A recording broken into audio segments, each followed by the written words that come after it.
Olá e bem-vindo a mais uma aula de otimização em Julia.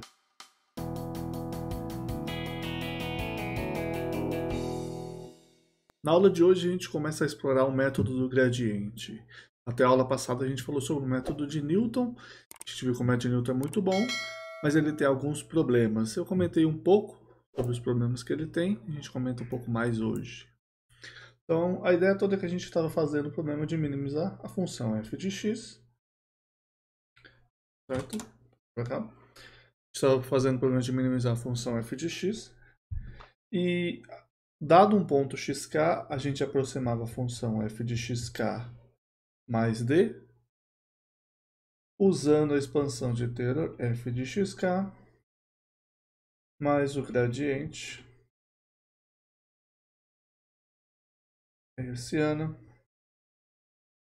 E aqui ficava um pequeno erro da ordem da norma de d quadrado, certo? Essa era a expansão que a gente usava. A gente chamava toda essa parte aqui de o modelo quadrático, certo? Minimiza nesse modelo, acha a direção, anda na direção, ok? Então esse era o método de Newton. A gente viu que a gente podia controlar o passo minimizando dentro de uma região de confiança, ou encontrando a direção e controlando o quanto a gente anda sobre essa direção. Aqui a gente vai pensar em algumas diferenças que ainda tem a ver com essa ideia toda que eu falei de ter um modelo e você minimiza o modelo, mas a gente pode ignorar isso e olhar de outra maneira completamente.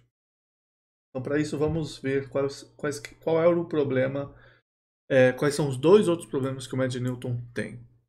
Um dos problemas que o método de Newton tem é que, para fazer exatamente isso que a gente acabou de fazer, eu preciso desta matriz aqui, certo? Essa matriz é uma matriz n por n, certo? Tecnicamente ela é simétrica, então não preciso dos n quadrado termos, né? Mas é alguma coisa por volta de n quadrado derivadas. Você pode pensar que é metade de n quadrado derivadas. Isso quer dizer que, no pior dos casos, se eu estou com 100 variáveis, eu vou ter alguma coisa pela ordem de 100 vezes 50, ou seja, 5.000 derivadas segundas para calcular. E isso é muita coisa. Obviamente, se o meu problema for esparso, e aí a gente não entrou nesse tópico, mas se você viu o cálculo numérico, você sabe o que eu estou falando. Se o meu problema for esparso, minha matriz for esparsa, eu tenho bem menos coisas para calcular. A gente vai falar sobre isso quando a gente for falar dos detalhes computacionais. Tá? Bom, então calcular essa derivada é muito caro. Então, será que eu quero fazer isso? E aí a gente tem algumas maneiras de lidar com isso, mas além desse problema tem um outro, que é o seguinte. Quando a gente estava resolvendo o problema de aquele problema que eu passei, que era o log da soma de um exponencial, aquele problema ele tinha a propriedade de que em qualquer lugar a hessiana era definida positiva. Então, quando eu faço minha direção, ela está indo para um lugar bom, ela está descendo, tá? Ela faz mais que 90 graus com o gradiente. Mas e se eu não tiver isso, o que acontece? Ah, se você não tiver isso, quer dizer que você vai estar subindo, é um problema ruim. Não. E aí vamos falar de novo de um problema que a gente já conversou, que é, ou de uma função, né? Que é a função de Rosenbrock. Então aqui a função de Rosenbrock. Aqui em cima eu estou com o exemplo da aula passada, tá? Essa minha função aqui, em qualquer ponto, ela tem esse ano definida positiva. E a minha função de Rosenbrock não tem nada disso.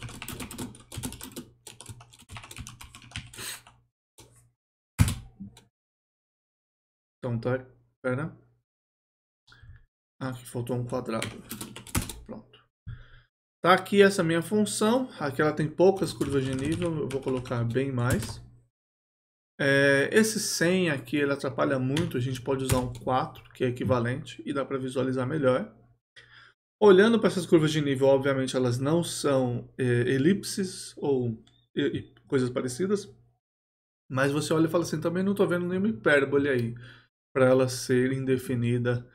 Então, como é que eu sei que isso daí realmente é definida positiva ou não é definida positiva, tá? Bom, tem algumas dicas, né? Se você está subindo, tá? A gente vai definir um pouco mais formalmente isso. Mas se você está subindo a partir dessa cor preta para a cor amarela, você espera que as suas curvas de nível não sejam necessariamente elipses, mas que elas fiquem meio que em formato que não saia entortando demais. Então essa curva de nível aqui ainda é uma curva de nível parecida com uma elipse que eu só estiquei.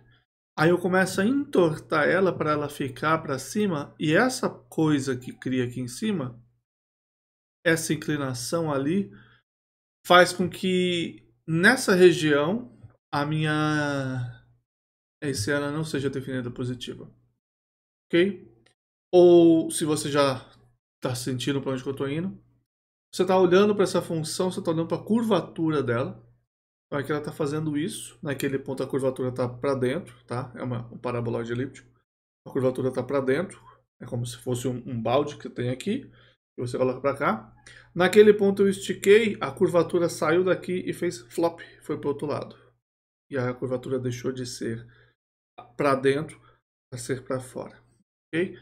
Meio complexo pensar nisso tudo, mas não se preocupe, vai ter maneiras mais simples de definir isso. Tá? Então aqui a gente tem esse grande problema dessa função não ser isso.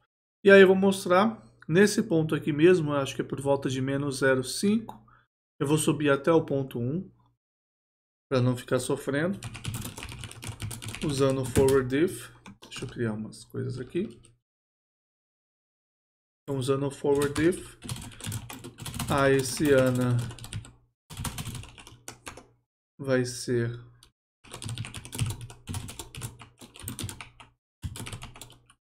no ponto menos 0,5.0. Vai ser essa coisa que a gente já vai mostrar. Opa, desculpa. E eu já vou usar o Linear Algebra para calcular os autovalores e ver que um deles pelo menos é negativo, certo? Então, de fato, não é definido positivo. Se você falar, ok, estou no ponto menos 5, menos 0,5.0, vou calcular meu passo de Newton.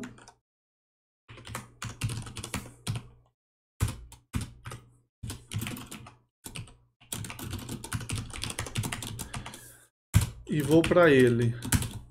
Para onde que ele está me levando? Aqui ele deu algum erro. Porque aqui não é hash, né? Aqui é gradient. Ele está indo para menos 0,8055. Então ele estava aqui. Ele vai para menos 0,8, que é mais para cá. E 0,55, que é aqui no meio. Então ele me mandou aqui para longe. Tá? Ele estava aqui. Ele veio para cá. Não é um passo ruim. Tá? Ele está indo para um lugar decente. Daqui ele vai acabar indo para cá. Por quê? Porque apesar dessa função ter esse problema, a gente viu que a gente podia aplicar o Mad Newton nela e ele funcionava. Não necessariamente em qualquer lugar, tá? Inclusive não sei se de qualquer lugar. Mas ele funcionava do lugar que eu apliquei originalmente, que era perto daqui. E acontece que o Mad Newton ele funciona, ele é aplicado quando você não tem essa definida positiva, ele vai para um ponto de cela ou um maximizador. Ele vai. Mas essa direção aqui não necessariamente é uma direção de descida. E isso pode acontecer bastante, tá? Em particular, se eu não me engano, tem um ponto aqui mais para cima que ele vai muito longe do que a gente gostaria. Deixa eu ver. Acabar chutando esse ponto do nada, né? Seria muita sorte. Isso é mais verdade quando eu tenho o caso extremo com 100, que é a função de Rosenbrock mais tradicional. Quando eu tenho 100 na curva de nível, o meu passo ele é bem mais pesado. E aí ele pode ser que mande mais para longe. Eu só não estou dando sorte de saber o ponto certo, mas isso acontece, ok? Só confia em mim nessa particular. Bom, a outra questão é que, como vocês viram, se a gente tiver uma função com um monte de mínimos e máximos, e a gente quer meio que controlar para que ele não vá para o máximo, aí ele começa a sofrer de verdade. A gente realmente precisa do controle. Tá? Então, se a ECANA não for definida positiva, ele não vai estar descendo. Isso é um problema sério. Então, vamos definir algumas coisas. Eu tenho quase certeza que eu já defini direção de descida, mas eu vou definir de novo. D é direção de descida para F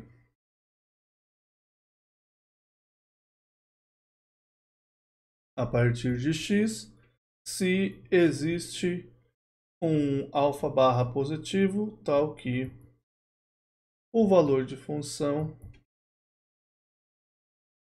diminui pelo menos no intervalinho. Era alfa entre 0 e alfa barra. E então existe um espacinho que ela diminui. E o teorema determinante não, o produto interno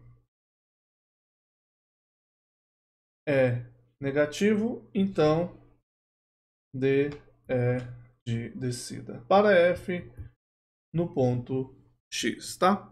Então a gente já viu esse teorema antes, isso é verdade. E aí um lembrete. Se você usar a hessiana inversa menos gradiente para a hessiana definida positiva, então D é de descida. Ok? Isso também já foi visto. Bom, acontece que eu estou num ponto que o método gradiente, que o método de Newton é ruim, ou porque ele é caro, ou porque não é definida positiva, então eu não posso usar essa direção aí. Mas existem outras direções que eu posso usar que são de descida. E a primeira óbvia é a direção D igual a menos gradiente. Obviamente essa direção é de descida. Ok? Porque se você faz o produto interno com o gradiente, ela vai dar menos a norma do gradiente ao quadrado, que é estritamente negativa, para xk não crítico. Porque se for o gradiente igual a zero, obviamente ele é crítico e não funciona. Mas para xk não crítico, ela é de descida, tá? Essa coisa que eu escrevi aqui é crítico.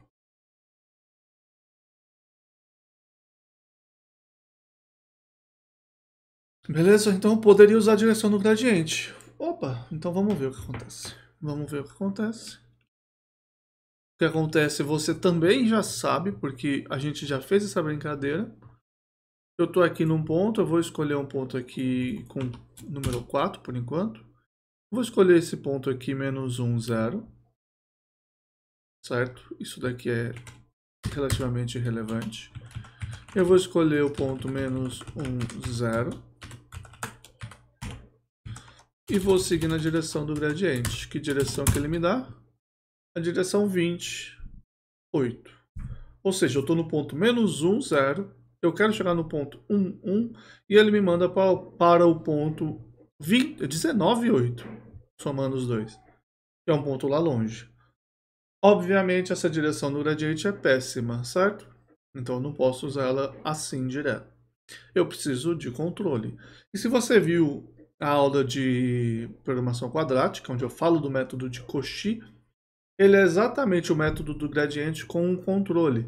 Só que lá no caso eu tenho um controle muito específico, que é o controle onde eu escolho a direção que minimiza o valor de função. E a gente pode fazer uma coisa dessa também. Beleza? Então, primeira opção. Escolher. Eu vou chamar já o título que é busca exata. Que é, você faz a minimização da função naquela direção. Beleza? Faz essa minimização aí. Só que esse problema é um problema de minimização. Antes, quando a minha função era uma função quadrática, esse era um problema de achar o vértice de uma quadrática de uma variável.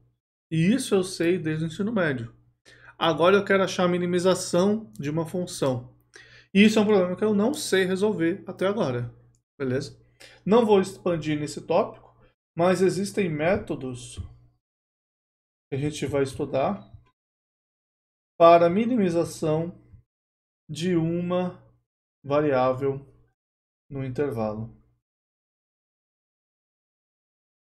Um desses métodos sendo o método da seção áurea, tá? O método da razão áurea. O método da seção áurea é um método muito interessante para se resolver esse tipo de problema. É um método que vale a pena estudar, mas ele vale a pena fazer uma aula só sobre ele, porque ele é bonito e eu gosto de fazer uma comparação com outro método parecido. A gente não vai falar sobre ele agora.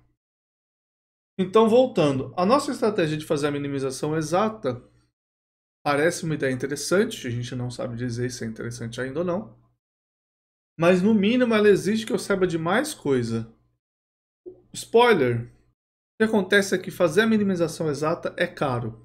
Se você tem que minimizar a função e para isso você tem que aplicar um outro método, você tem um método do gradiente, que você fala assim, eu escolhi ele porque eu não queria ser tão caro quanto o método de Newton, por exemplo.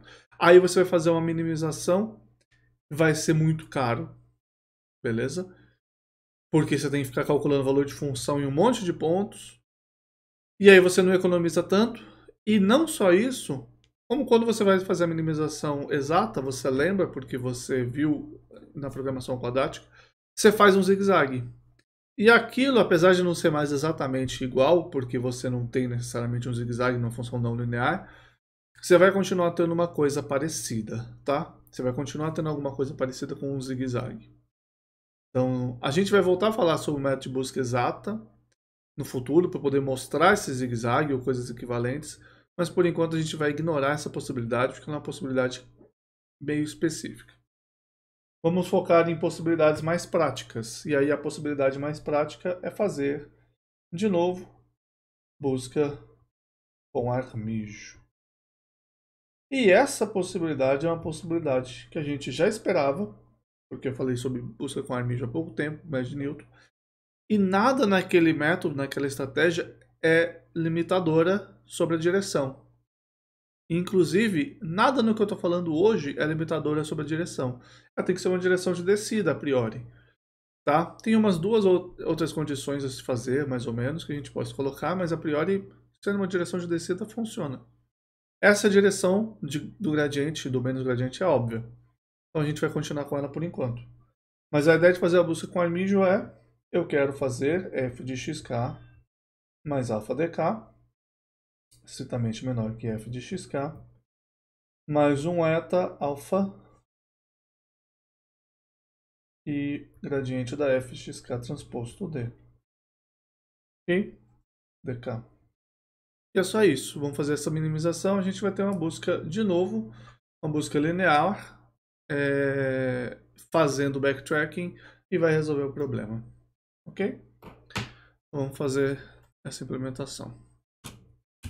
Para fazer essa implementação, como a gente já tem o método de Newton implementado aqui com isso, eu vou copiar naturalmente e colar. Okay, não tem motivo para a gente ficar repetindo. Vou escrever aqui gradiente. Não preciso dar esse ano a mais, então vamos lá. O método gradiente, eu vou explicar do zero. A gente tem o gradiente, o parâmetro da busca linear, o parâmetro de armijo, o número de backtrackings, iteração que eu vou fazer.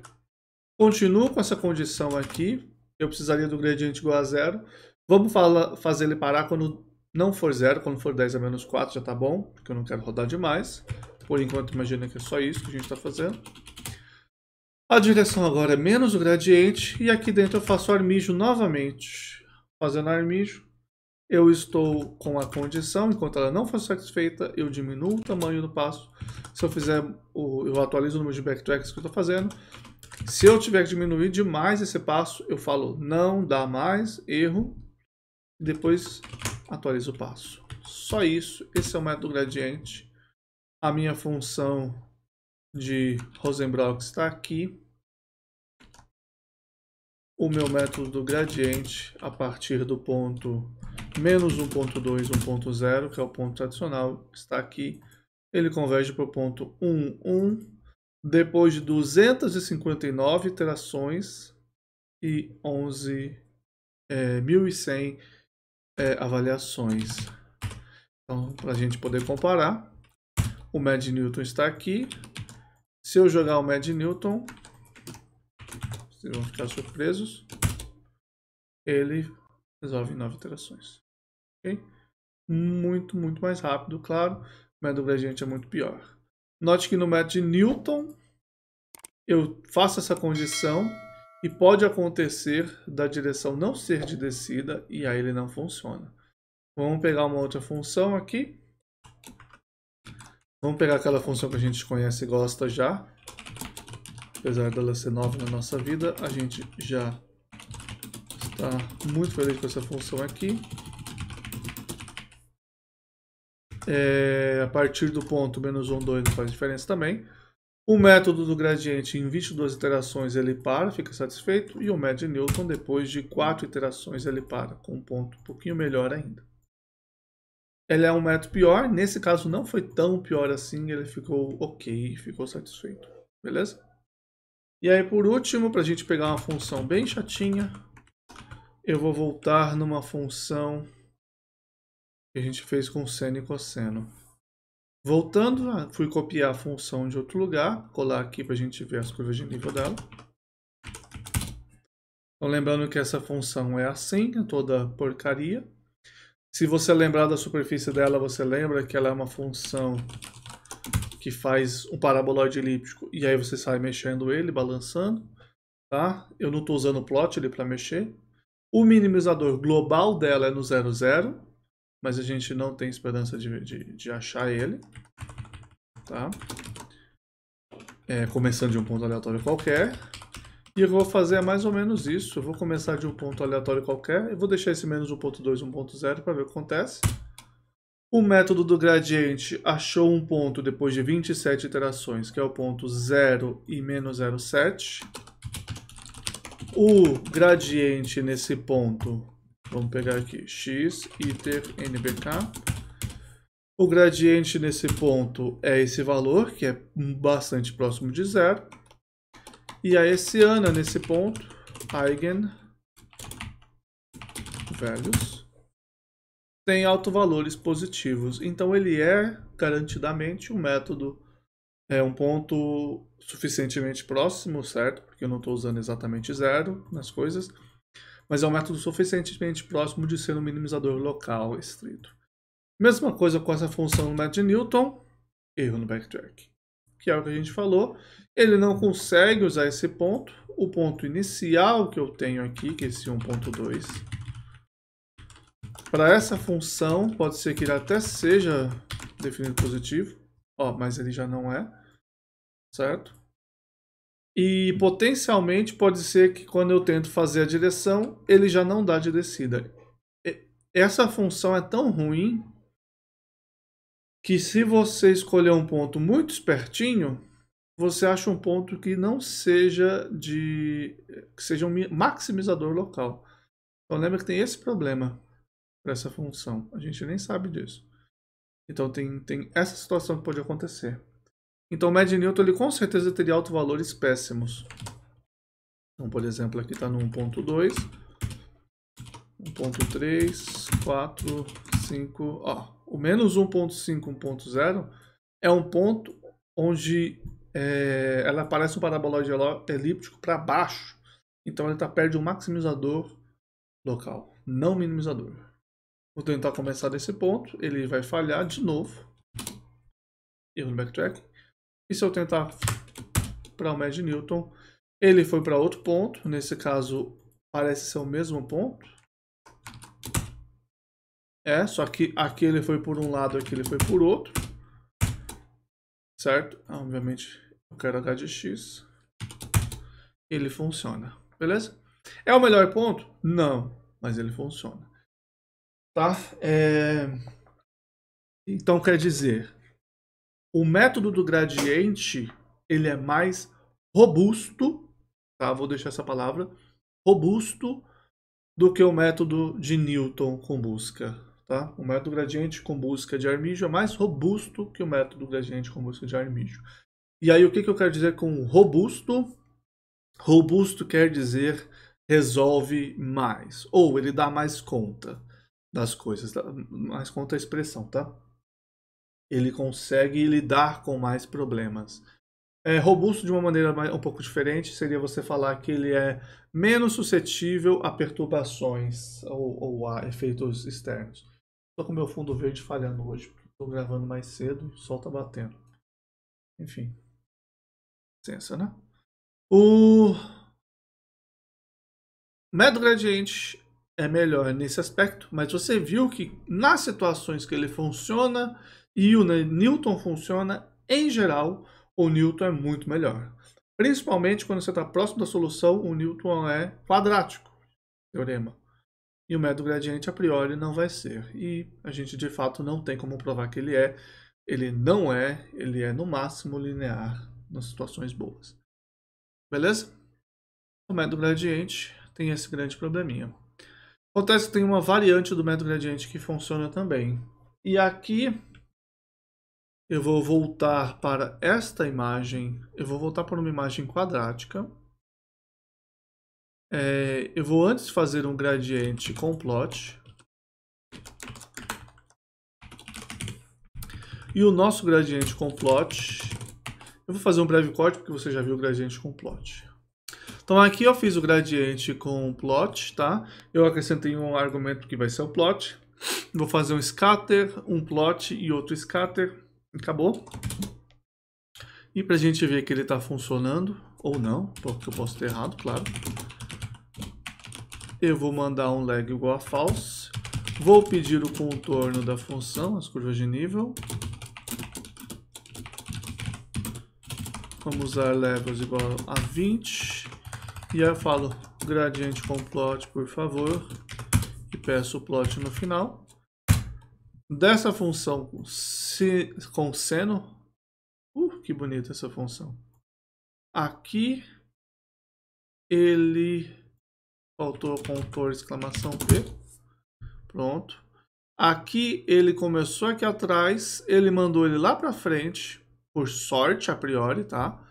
O meu gradiente inicial eu não sei para onde está mandando, mas ele eventualmente caiu aqui dentro. Aqui ele mandou para cá e foi voltando. Note que mesmo não sendo exatamente um método com busca exata, ele fez um zigue-zague de certo modo, tá? Para minha segunda função,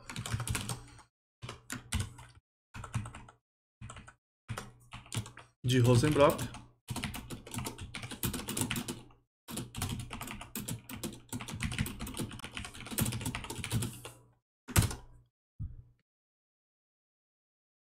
eu deveria não converge para esse cara, demorou demais, tá? O método do gradiente para essa função com 100 ele demora muitos pontos. Então aqui, mais que 1000 ele fala que não converge. Então aqui com 4 ele fez daqui para cá, daí para cá, daí ele se jogou lá para longe, daí veio para cá, daí veio para um ponto bom. E aqui ele começou a ficar perdido. Ele fez assim, ficou indo. Tudo bem? A gente pode dar um zoom para ficar... Só para matar essa curiosidade de por que ele fez isso, certo? E aí você vê, aqui ele fez isso e aí ele começa a ir e vir. E aqui é uma coisa bastante, assim, característica do método gradiente. Ele tem uma curva de nível fininha aqui, certo? Que ele faz uma elipse fininha, meio que uma elipse fininha. Ele fica indo e vindo. Ele tem esse azar, ele não faz a busca de às vezes cair numa situação dessa. Mas enfim, a gente nunca prometeu que isso não ia acontecer. E por fim, eu quero mostrar naquele log exponencial de menos x1 mais exponencial de menos x2 mais exponencial x1 mais x2. Esse é o método do gradiente. Então aqui, começando nesse ponto menos 1.2, ele jogou para cá e aí ele veio seguindo, andando e descendo. Note que se ele tivesse dado passos maiores, teria sido melhor nesse caso. Então, nessa situação onde eu não fiz uma busca exata, foi pior. Poderia ter feito mais, tá? Uma coisa que eu quero mostrar é o seguinte, eu estou com esse método e se eu multiplicasse isso daqui por 100? A minha função objetiva é multiplicada por 100 agora. A curva de nível é a mesma, só que os valores são diferentes. Eu faço 20 cortes na minha curva de nível. Antes eles estavam de 1 a 4, agora eles estão de 100 a 400, mais ou menos, tá? Então aqui é a mesma curva, só que a minha função muda. Porque o meu gradiente, agora ele é multiplicado por 100 também. Então esse gradiente mudou. Antes ele vinha até um ponto, agora eu multipliquei ele por 100, ele foi até outro ponto. Nossa, se eu multiplicar por 2 elevado a 10, pode ser que eu caia num ponto diferente. Isso aqui é 1000 já, né? Então, ó, e se eu fizer uma coisa completamente diferente, mandar 10 a menos 2, ele não converge, talvez demora demais. Tadinho. Com 10 a menos 1, ele vai andando só um pouquinho. Beleza? Mas eu quero que você veja que se você usar passos pequenos o suficiente para uma função dessa, ele funciona. Aqui você gostaria que os passos fossem maiores. E aqui você, mudando pequenas coisinhas, você vai tendo resultados diferentes, tá? Bom, por conta disso e por ser para economizar, digamos assim, avaliação de função, porque cada vez que você checa, né, você está fazendo avaliação de função, em algumas situações, se você tem um problema que você tem uma família de problemas, tá? Imagina que você trabalha numa empresa e aí vocês têm um problema para resolver, que todo dia esse problema vai vir, os dados vão ser diferentes, mas o problema é o mesmo, tá? Fala assim, a gente tem que decidir a produção e aí qual que é a demanda da semana, tal e tal e tal. Aí você vai lá e resolve, por exemplo, tá? Nesse caso não cairia num problema desse tipo, mas enfim.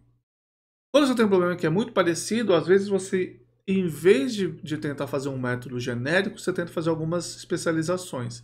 E aí você pode se dar ao luxo de, em vez de usar uma busca de armijo, você não fazer busca. Você usa um tamanho de passo constante. E essa é uma variante do método. Então, uma variante dessa busca é o passo constante. Tá? O passo constante é simplesmente você escolher alfa igual a um alfa chapéu e você faz xk mais 1 igual a xk mais alfa dk. Ah, mas como é que você sabe que está funcionando? Você vai rodar e ver se funcionou. Se não funcionou, você sabe que não funcionou. Você quer? É meio que isso. A ideia básica é essa. Você tem que resolver um problema. Todo dia você vai resolver ele. Se você descobrir a escala do seu problema, esse método funciona.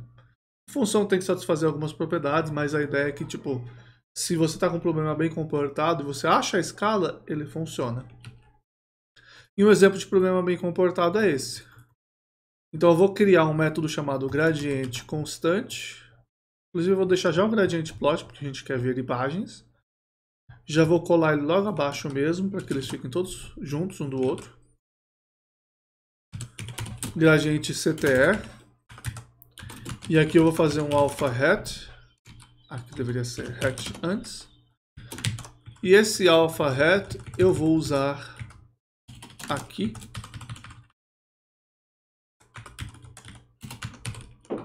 É para ser alpha barra hat. Não faz sentido esse hat. Bom, em vez de usar esse alpha hat, eu vou usar uma coisa diferente. Porque eu fazia alpha bar, ele funcionava, e aqui ele não está funcionando. Então eu vou chamar ele realmente de alpha hat. Eu gosto de usar o máximo possível de Unicode, porque sim, mas eu não consegui achar o Unicode certo. Pode ser o Jupyter. Então, gradiente CTE não tem um alfa, ele só tem o alpha hat, que é um alfa constante. E ele é um argumento que tem que ser passado. Se eu pegar esse mesmo problema e chamar o gradiente constante plot e passar o valor 1.0, ele dá isso. Esse é o gradiente 1.0. Se eu usar 2.0, ele vai ser o dobro do tamanho, meu gradiente, e ele explode. Se eu fizer 1.1, ele aumenta um pouquinho cada. 1.2, um pouquinho mais. 3, mais 5, 6, 7, 8. Aí começa a sofrer, mas funciona. Legal? Como esse gradiente constante ele tem uma chance maior de explodir, eu vou deixar ele fazer só 100 interações e em vez de explodir eu falo para, só porque eu quero ver o resultado. E aí eu vou fazer um manipulate.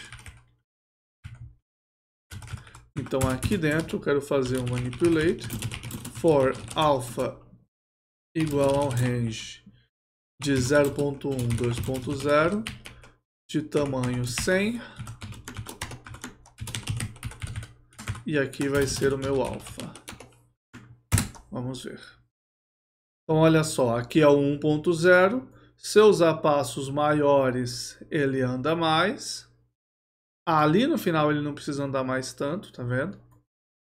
Mas se eu aumento demais, ele começa a ficar fazendo zigue-zague em cima da solução e piora. Por outro lado, se eu andar pouco, ele começa a ir mais devagar e demora mais para chegar na solução, obviamente. E ele tem uma curva um pouquinho mais suave. Tá, existe aqui, isso aqui é uma coisa que eu vou falar um pouco avançada, não precisa ficar chateado se você não entender. Uma coisa que as pessoas fazem às vezes é imaginar que o seu problema é um problema de equação diferencial que você está resolvendo. Então você está resolvendo alguma coisa do tipo gradiente da f de x igual a zero, e aí você transforma isso daqui em um tipo de df dx1 igual a zero, que você quer resolver fazendo um método iterativo, um método para equações diferenciais, e aí você sai caminhando no tempo, tá? É como se você tivesse um sistema de equações diferenciais. Inclusive eu fiz uma aula de cálculo numérico sobre esse exemplo. E aí você tem o PVI. É estranho, né, pensar uma coisa dessa, mas é como se você tivesse uma coisa dessa. Você está andando em cima desse espaço da derivada. Ok? É um campo vetorial também, então você pode fazer isso. Legal? Esse método bonitinho aqui, ele pode ser aplicado para o nosso caso da quadrática. Então aqui eu vou pensar que eu estou no x1 quadrado mais 10 x2 quadrado menos 2x1 x2. Tá muito grande esse tanto que eu estou andando.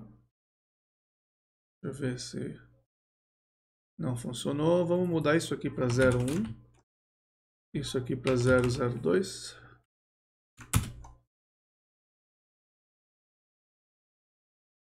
Ele continua explodindo.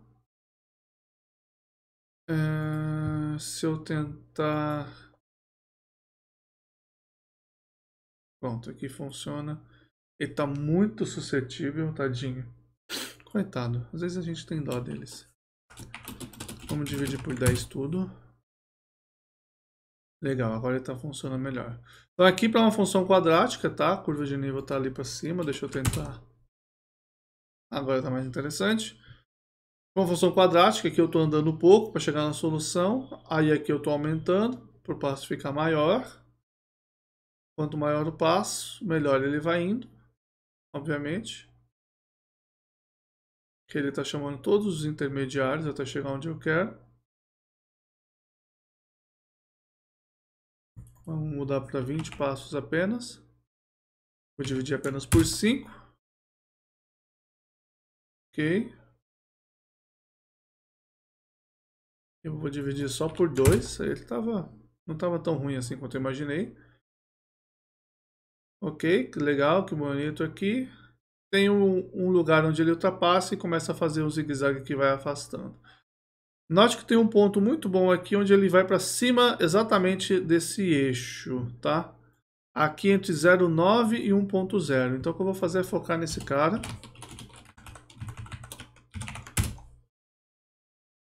E vamos colocar 100 deles. Um pouquinho mais para frente. Ixi.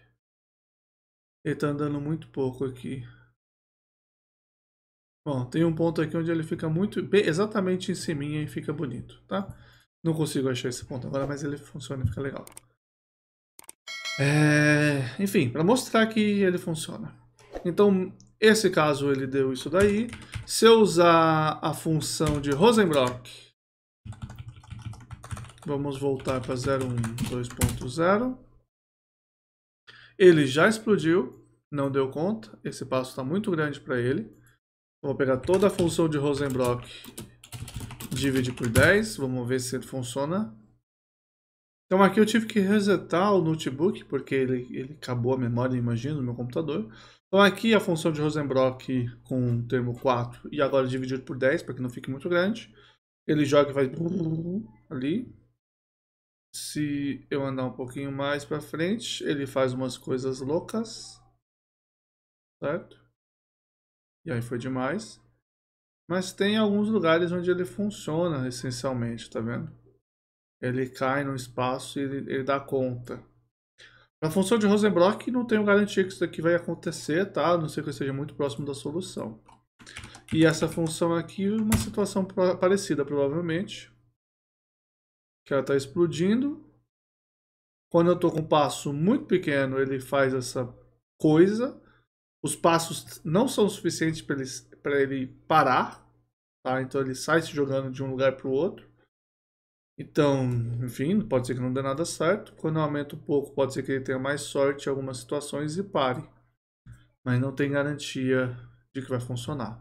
A função tem que ser gente boa, tipo essa daqui, que é uma função com todas as hessianas maiores que zero.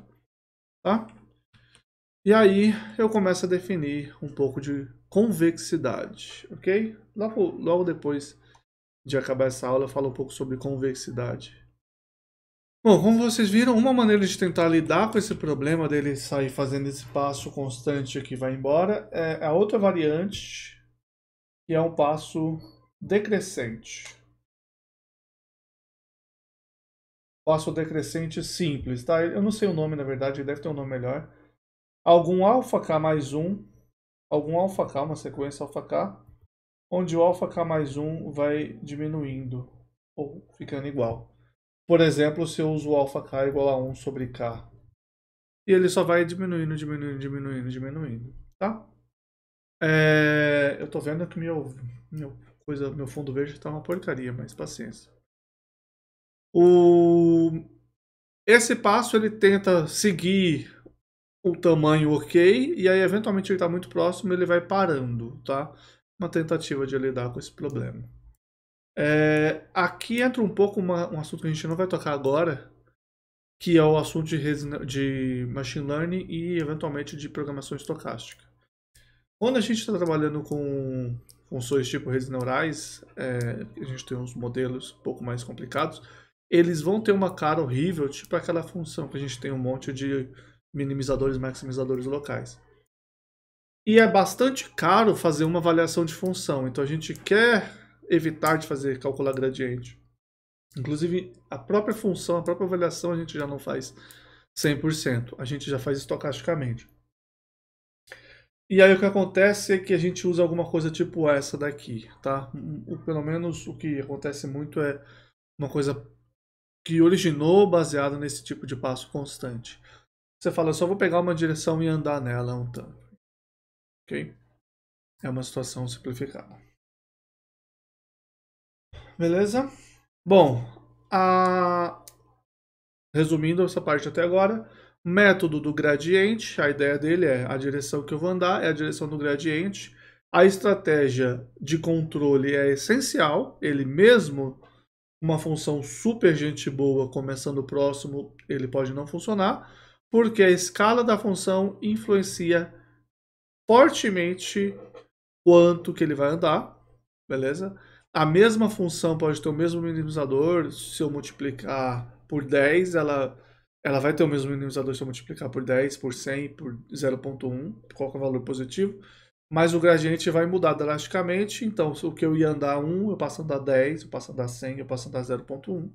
Então eu preciso de um controle. E então uma maneira que a gente fez foi fazer esse controle por armijo ou esse controle constante onde a gente faz seleção previamente e aí a gente ajusta, né? A gente fica brincando com o nosso problema até achar qual que é a constante boa para poder falar assim, olha, eu descobri que para o nosso problema eu vou usar sempre o alfa igual a 1.2 e ele constante igual a 1.2 funciona, amanhã eu faço com o mesmo 1.2 vai dar certo e assim por diante. E aí uma pergunta que pode vir imediatamente é: e região de confiança? E a resposta imediata, né? A resposta primeira que eu posso te dar é: não faz sentido. Mas a gente pode pensar em fazer sentido sim. Então, primeiro, por que não faz sentido? Não faz sentido porque, quando eu estava falando de região de confiança, eu falei: olha, eu tenho um modelo quadrático aqui, fiz um modelo quadrático da minha função e vou minimizar dentro de uma região. Mas agora eu já não estou mais com o modelo quadrático, certo? Eu não estou mais minimizando um modelo quadrático numa região. Eu estou fazendo exatamente uma direção que é a direção do Bernoulli gradiente. Então, se eu estou com uma direção constante, eu falei, essa daqui é a direção que eu vou seguir, o que eu posso mudar? Que modelo que eu posso ter? Então, a priori, não faz sentido pensar no método de região de confiança. Porém, existe sim um modelo. E essa é uma esperteza que a gente tem, que a gente pode definir um modelo sim. A partir do ponto xk, eu posso falar que eu tenho f de xk, eu tenho o gradiente, certo? E aí você pode falar, fechou, agora isso daí é o meu modelo, porque é um modelo linear agora, mas espere, tem mais. Eu posso adicionar um termo aqui, meio de D transposto D, certo? Esse é um modelo quadrático, só que ele é um modelo quadrático ruim. Ele não é um modelo quadrático bom para a minha função. Ele não aproxima bem a minha função quadraticamente. Ele aproxima a minha função bem linearmente. Mas o modelo é quadrático. Esse modelo tem derivada que é igual ao gradiente da f mais d. E tem hessiana igual à identidade. A hessiana desse modelo é definida positiva, tá? A identidade é definida positiva. Não precisa calcular nenhuma derivada para essa hessiana. Inclusive aqui eu coloquei a hessiana da F, a hessiana da M, certo? E em D. Quase que eles vêm tirar minha carteirinha. Então, a hessiana da M em D, qualquer D, é constante igual à identidade, definida positiva.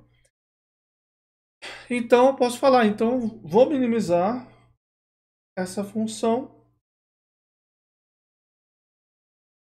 numa região D, delta, certo? Delimitado por delta. Minimiza isso daí. Eu vou escrever aqui minimização, sujeito a 2 pontos. E aí fechou. Agora eu tenho de novo um problema de região de confiança. Então, inicialmente a gente falou, não tem região de confiança. Agora a gente falou, tem região de confiança. Mas espere, tem mais. Porque o meu modelo, e aqui eu vou começar a usar GK igual gradiente, para não ficar escrevendo demais. A vida é muito curta.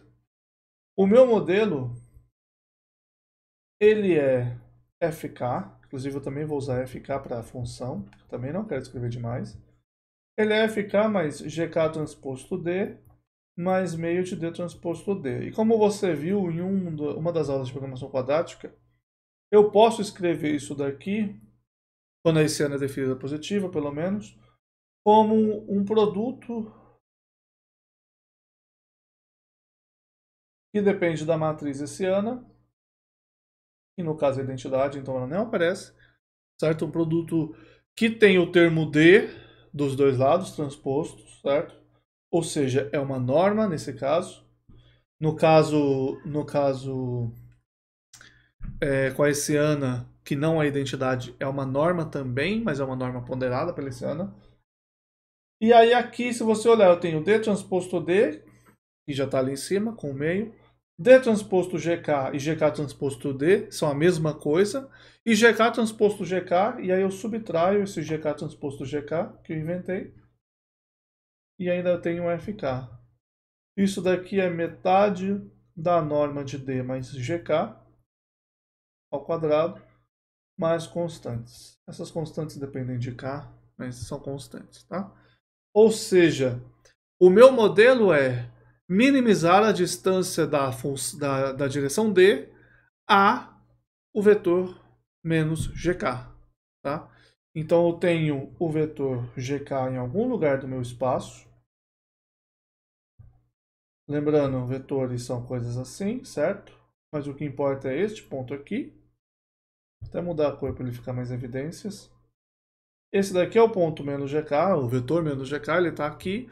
Então eu quero estar o mais próximo dele. Qual que é o ponto mais próximo dele? Ele. Nossa, perdemos hoje. Nada. O ponto mais próximo dele é ele mesmo. Mas eu estou minimizando numa região limitada por um raio ΔK. Aí está o que está o segredo. Se eu estou falando, eu quero controlar dentro dessa região ΔK, tá? Quero controlar dentro da região ΔK. Este ponto aqui é o ponto que está mais próximo daquele. Porque é simplesmente você olhar para as curvas de nível, elas vão aumentando aqui.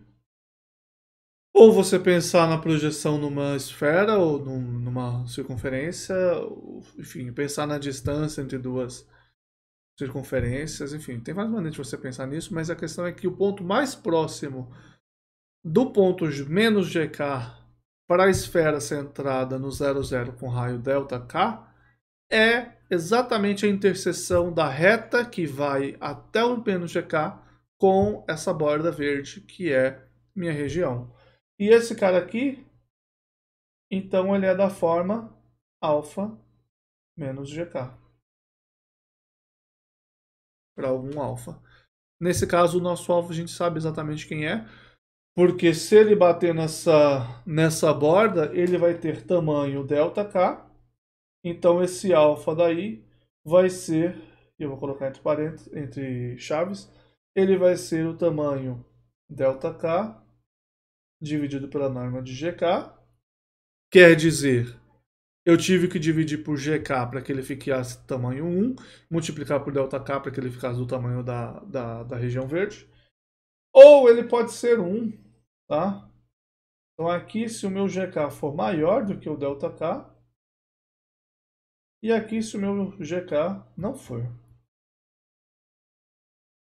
ele vai ser um desses dois. Legal? É uma dessas duas situações. Ou eu fico com uma direção inteira, porque ela está toda dentro da região de confiança, ou não, porque ela está fora. Então eu tenho uma maneira de eu fazer região de confiança? Tem. Mas essa maneira de fazer região de confiança dá exatamente o quê? Um múltiplo do gradiente. E aí o múltiplo do gradiente vai ser o quê? Bom, ele vai ser uma busca que eu estou fazendo em cima da direção do gradiente. Ok? Então, se você analisar o método, o que ele vai fazer? Ele vai calcular isso daí, aí ele vai comparar o decréscimo dos dois, que a gente já viu que tem tudo a ver com a condição de Armijo. Aí ele vai falar, tá bom? Tá, então ele aceita e vai para a próxima. Se não tiver bom, ele diminui a região e vai testar um outro ponto, que é exatamente o backtracking. Então é quase exatamente a mesma coisa que fazer backtracking. A diferença se dá aonde? A diferença se dá que, se tiver muito boa a minha aproximação, eu vou aumentando o ΔK. Aumentando o ΔK e vou falando, o ΔK está sempre ficando interessante. Então uma maneira de você pensar isso é que você está fazendo uma busca linear, mas que ela aceita aumentar a minha região, ou aceita aumentar o meu passo alfa. Então eu não estou fazendo backtracking mais. Eu estou fazendo alguma coisa mais complexa que deixa eu diminuir ou aumentar o meu tamanho de passo. Beleza? Como eu falei, existem outras técnicas que não são só de armijo, e a gente não está falando só, a gente não vai discutir elas aqui por enquanto, mas existem outras que a gente pode pensar então para fazer esse tipo de controle. Beleza? Bom, a ideia básica do método gradiente é essa. Tá? O método gradiente sempre precisa de busca. Ele é mais robusto do que o método de Newton, porque ele não precisa que a ICN seja definida positiva. E ele é mais barato do que Newton também. No entanto, ele vai ser em geral menos eficiente quando Newton funciona. Tá? Então a gente tem duas coisas para decidir. Eu quero mais eficiente ou mais robusto. Tá? Isso vai ser um tema recorrente nas nossas aulas. Ele é bem mais simples de implementar e ele precisa do controle, sendo que usar Armijo é o controle óbvio mais simples que tem. Okay? Então é isso pela aula de hoje, espero que você tenha gostado. Se você gostou, se inscreve, deixa um like, compartilhe esse vídeo e aperta o sino para receber notificações quando saírem vídeos novos. Até a próxima aula.